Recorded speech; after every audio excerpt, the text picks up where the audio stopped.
Bonjour YouTube, ici c'est Bolovi Coffee de Digital Solutions et de Revolutech. Donc nous sommes ici pour vous présenter un peu le monde de la virtualisation. La virtualisation qui est cette manipulation qui permettrait de mettre un système d'exploitation virtuel sur sa machine et le piloter comme une vraie machine, d'accord? Sans plus tarder, nous allons beaucoup plus parler de la pratique et puis nous lancer. Avant de commencer la virtualisation, il va falloir que la personne qui souhaite le faire souhaite comment plutôt ait quelques conditions avant de le faire. Donc pour les prérequis, la configuration matérielle s'étend comme cela. Donc un PC avec des configurations favorables. Ici on a comme exemple dual core. On peut avoir aussi un i3, d'accord. Ici nous avons une RAM supérieure ou égale à 2 Go. Donc on peut avoir plus. Tout cela, c'est selon les systèmes d'exploitation que nous aurons à mettre en virtuel. Parce que il va falloir que nous sachions que lorsque nous mettons une machine virtuelle sur la machine aussi, lorsqu'on la démarre, il y a des ressources de la machine physique qui sont aussi en jeu. Donc nous avons aussi un disque ici d'espace libre supérieur ou égal à 20 Go. Tout ça là, ce ne c'est qu'à titre assez informatif parce que lorsqu'on saura ces informations par rapport à notre système d'exploitation, donc ce qui fait que là peut-être les configurations peuvent changer. Donc ici nous avons la configuration logicielle, donc une application de virtualisation. Donc on peut avoir Virtual PC. Bon, actuellement ce que nous allons utiliser ici sur mon PC, j'ai la VMware 14 Pro.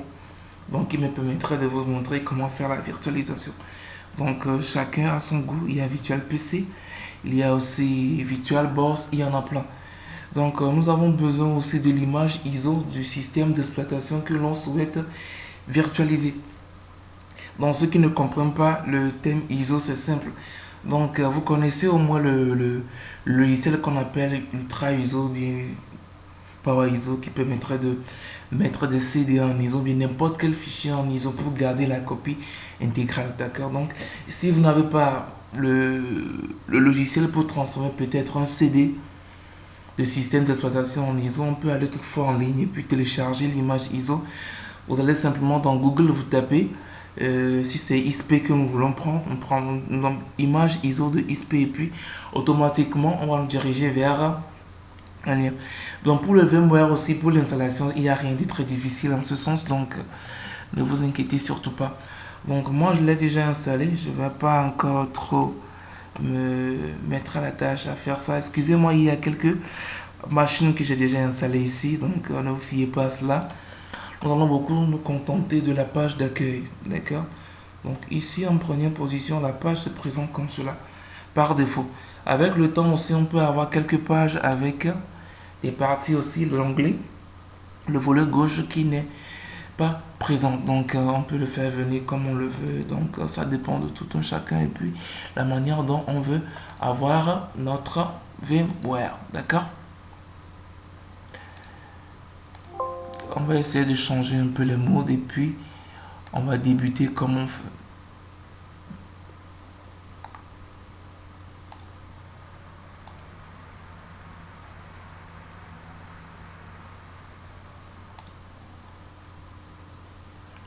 Voilà.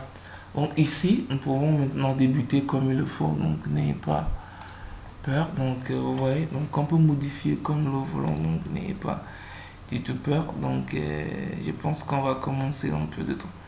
D'accord. Donc pour commencer déjà à faire la virtualisation, nous avons besoin de certaines choses. Là déjà, j'avais parlé des images ISO. Et il faut connaître la destination, le dossier de destination de l'image ISO en question. Donc dans notre exemple, je vais vous montrer là où j'ai stocké mes images ISO. Donc dans ce PC ici, et là, nous allons accéder à Wakadata. Et là maintenant, nous avons OS, donc qui contient quelques des images ISO de certains systèmes d'exploitation, d'accord? Donc dans notre tutoriel, dans notre pratique, nous allons beaucoup plus parler de Windows 7, d'accord? On peut utiliser n'importe lequel ici, mais je vais plutôt aller avec le Windows 7, d'accord?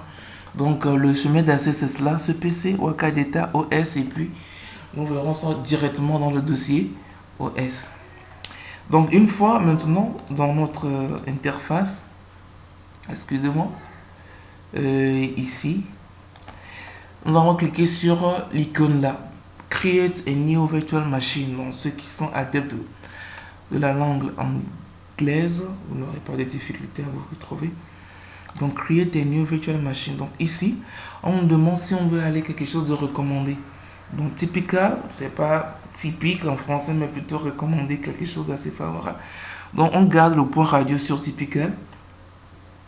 Donc pour information, lorsque vous verrez des points comme cela en informatique, c'est appelé point radio. D'accord. Et on a aussi d'autres options qu'on appelle les cases à cocher. Donc ici, on évolue avec Nest. Ici, on a dit installer disque. Donc on peut toutefois, si on a un CD dans notre lecteur, on peut le faire en même temps. Mais moi, quand je veux l'utiliser, je peux l'utiliser avec l'image ISO. D'accord. Mais je veux plutôt que nous puissions préparer la machine comme une machine physique en rassemblant tout ce qu'il y a comme configuration matérielle avant maintenant d'aller chercher le système d'exploitation. Là, je pense que c'est plus naturel, si je peux le dire. Donc, I will install the operating system later. Ce qui veut dire, j'installerai le système d'exploitation plus tard. Donc, je clique sur Next. Et là, vous voyez ici, il y a plein de maisons de distribution de systèmes d'exploitation. Donc, à notre niveau, Windows 7, c'est un système d'exploitation qui appartient à la firme Microsoft. Donc, Microsoft Windows, c'est le nom qui est donné au système d'exploitation de Microsoft. Donc, ici, pour la version, on clique dessus pour avoir un menu déroulant. Et nous choisissons dans le lot Windows 7. Voilà. Et là, une fois que c'est fait, on va cliquer sur Next. Une fois que c'est fait aussi, on peut donner une dénomination, un nom comme on le veut. Donc ici, pratique, voilà, pratique 7 par exemple. Donc c'est le nom qui sera donné à notre machine virtuelle. Donc Nest. Donc ici, pour browse, c'est pour donner un peu bien le schéma d'accès par défaut. Des fichiers plutôt nécessaires pour l'installation de notre machine virtuelle, d'accord. Par défaut, le système, ou bien plutôt le logiciel qui nous permet de faire l'installation, crée un dossier dans lequel est stocké chaque fichier de chaque système d'exploitation installé sur la machine virtuelle. Donc là, on va cliquer sur Nest encore. Donc pour la taille, on peut toutefois définir la taille tout en sachant que la taille-ci peut toutefois accepter notre système d'exploitation. Donc c'est pourquoi il est important de connaître les configurations minimales requises et puis recommandées d'un système d'exploitation. Donc pour vous l'expliquer, je vais essayer de vous montrer, excusez-moi. Voilà, excusez-moi, c'est pas cela, c'est plutôt le... Voilà. Ici par exemple, on appelle ça, ici on a configuration recommandée de PC, d'accord. Donc ici on a l'exemple de XP. Donc la machine doit posséder, pour que la machine puisse recevoir XP, bien sûr, la recommandée c'est ça. Et on doit avoir un processeur pouvant être comme cela, vous voyez un peu. Ici, ça concerne beaucoup plus la machine virtuelle que nous sommes en train d'installer. Donc, si nous voulions installer Windows sur une vraie machine aussi, on doit tenir compte de ce genre de paramètres, d'accord, qui nous permettraient d'avoir Windows sur le matériel sans souci. Lorsque nous parlons ici de configuration recommandée, nous voulons juste parler de quoi? Lorsque nous installons notre système d'exploitation, vous savez que après l'installation d'un système d'exploitation, on a besoin des logiciels applicatifs pour pouvoir travailler comme les suites bureautiques, les logiciels de compression, des applications, tout ça là, des multimédia, vous voyez un peu. Donc pour que ces applications aussi aient de l'espace pour s'installer sur la machine, c'est pourquoi nous parlons de configuration recommandée. Lorsqu'on parle de configuration recommandée, donc il y a encore assez de place pour d'autres application. Donc ici, si nous descendons un peu plus bas, on parle de minimum requis pour 7. Donc ici, par exemple, si nous avons une telle configuration, une fois que le système sera installé, on n'aura pas d'espace pour accueillir encore d'autres applications. C'est pourquoi c'est mieux d'avoir les configurations recommandées. Les configurations minimum, c'est pour montrer à la personne que le système qui a été créé, le concepteur qui l'a créé, le fabricant, te dit que quoi, l'espace là suffit pour que Windows ou bien peut-être le système en question puisse prendre place sur ton matériel. Donc c'est un peu cela. Donc on retourne ici. Donc ici je peux choisir peut-être 40 ou bien 30 si je le veux comme espace. Et puis bon, store virtual disk as a single file. Donc ici c'est au choix. On ne force personne à choisir ce qu'il veut. Vous voyez un peu. Et puis on fait next. Donc finish. Donc une fois que c'est fait actuellement, maintenant, on a préparé la machine à accepter le système d'exploitation. Maintenant, le prochain but c'est de faire quoi? C'est comme si nous avons une machine devant nous et nous devons mettre un CD dans la machine pour pouvoir installer la machine. Donc du coup, ici, device qui veut dire composant, bien soit de périphérique. Ici, on a la RAM, processeur, disque dur, lecteur de CD. Bon, ici, l'adaptateur de réseau, 4 réseaux. Ici pour le Wi-Fi, comment plutôt le USB. Ici pour le son, ici pour l'imprimante, ici pour l'affichage. Donc nous allons nous intéresser beaucoup plus à ici, d'accord, pour aller prendre maintenant l'image ISO qu'on avait copiée. Donc on clique simplement sur ici. Une fois que c'est fait, donc dans la liste qui est ici, nous allons beaucoup plus nous fier à ici. Donc ici, car la case à cocher que nous avons, et puis le point radio, on va essayer de cliquer plutôt sur le troisième point radio. Une fois dessus maintenant, nous allons essayer de naviguer. Si vous voyez browse, ce qui veut dire qu'il faut parcourir maintenant un dossier, bien les dossiers, l'explorateur de Windows pour aller maintenant chercher le fichier en question. Donc on fait un clic dessus. Et là maintenant, on peut double-cliquer ici pour agrandir. Regardez ici. Voilà. Donc ici, ce PC Waka et puis tout ça. Donc ce qui veut dire que moi, auparavant, j'ai l'habitude de pouvoir installer les machines virtuelles. Automatiquement, c'est venu ici. Pour d'autres maintenant, il se peut qu'on commence par ici, par développement par exemple. Et là, il va falloir qu'on cherche le chemin d'accès. C'est ce PC, on clique dessus. Maintenant, sur Waka Brown, on double-clique là-dessus.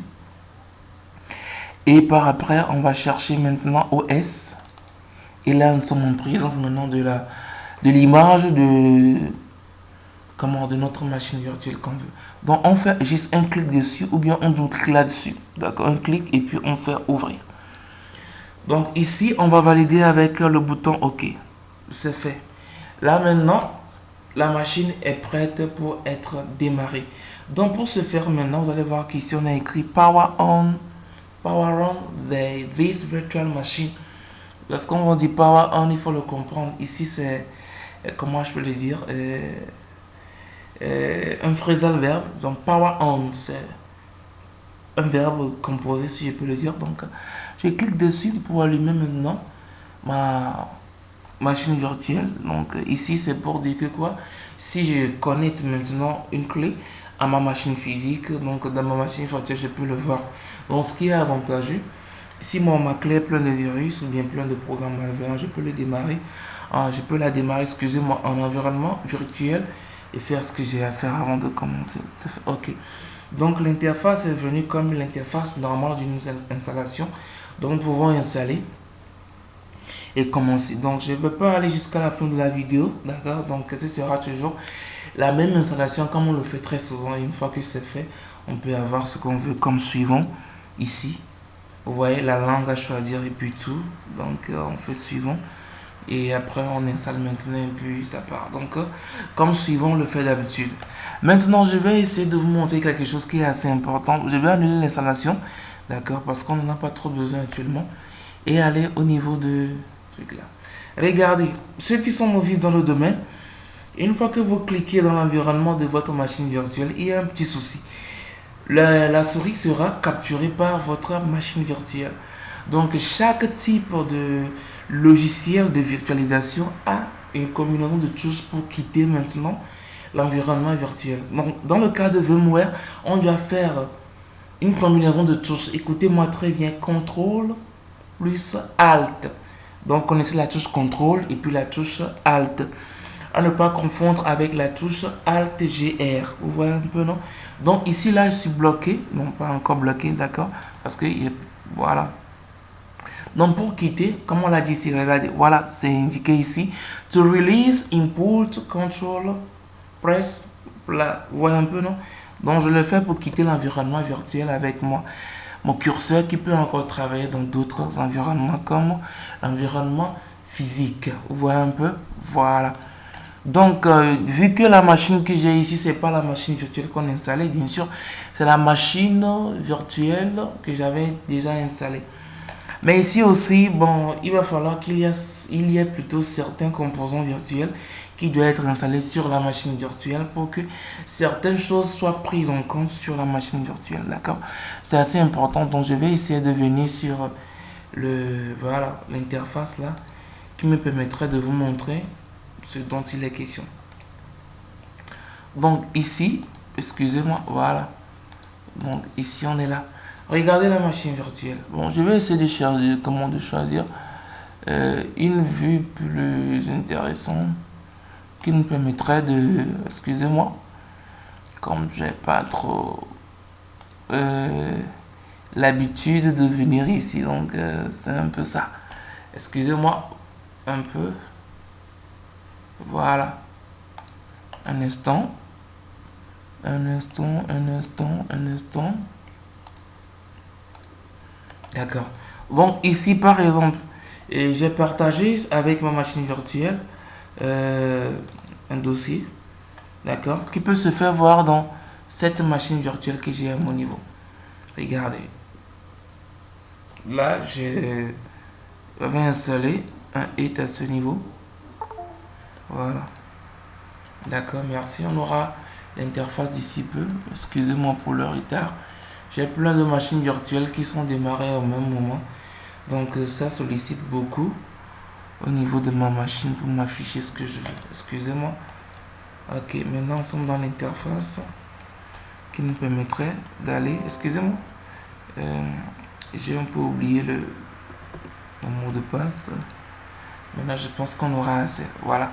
Donc avec ma machine, regardez. Donc là, le dossier que nous avons ici, c'est un dossier qui appartient plutôt à la machine physique. Voilà, soft. D'accord, donc j'ai mes logiciels là-bas. Si je veux travailler en virtuel et puis faire mes manipulations, c'est ici je le fais. Donc j'ai partagé le dossier avec ma machine virtuelle. Donc pour que cela puisse être possible, il faut que des composants virtuels comme intégrés bien sûr à la machine virtuelle soient installés. Donc ce qui n'est pas le cas sur celui-ci. Donc automatiquement lorsque je vais exécuter une action qui nécessite les VMware Tools, qui veut dire des compléments des machines virtuelles, il me demande de l'installer. Donc je dois l'installer. Voilà. Pour que maintenant toutes les manipulations soient prises en compte avec ma machine virtuelle. Donc je pense que nous sommes arrivés à la fin de notre tutoriel. Donc s'il y a des questions, vous la posez dans les commentaires, et s'il y a des recommandations, vous les faites, et s'il y a des remarques à faire, vous les faites. On n'est pas parfait, on fera encore mieux. Donc n'oubliez pas de cliquer sur l'icône de l'abonnement et puis cliquer sur la cloche de notification pour avoir des notifications concernant nos nouvelles vidéos. Ok.